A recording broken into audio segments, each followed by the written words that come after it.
Hi, in today's tutorial, I'm going to show you how to charge back on Venmo. So first, if you're looking for an inside app tutorial, like an interface tutorial, this is not the video for you. I cannot access Venmo at the moment because I'm outside the US, so I apologize.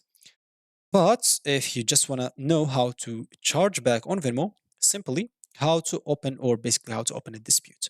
So what you'll need to do, simply click on the Me tab. You'll find it at the bottom right corner, as you can see, a Me tab right here. Then you will have to go and select the transaction that you want to dispute. So you'll find transaction list or transactions or past transactions. Click on it and you find the transaction list.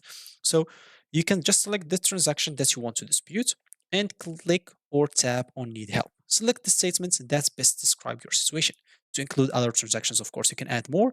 And after selecting your transactions, tap on add to add the number of transactions that you want to dispute, as an example, or chargeback. Click on next and add any additional information, then submit the issue.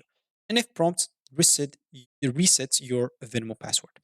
But normally, of course, Venmo card transactions must be disputed with Synchrony Bank. And of course, basically, they will take you to contact the support team. So as you can see, Venmo card transactions online purchase cannot be disputed or reported at unauthorized in the Venmo app.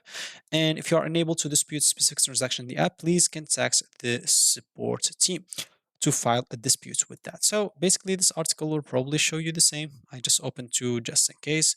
So yeah, Venmo disputes or cashbacks or chargeback. As you can see, process generally follows traditional chargeback procedure with a couple of unique attributes. It starts with the cardholder contacts their credit card issuer and disputer. So this is basically what it explains what Venmo does once you contact the support. So that's going to be it for me in this video. Thank you for watching and goodbye.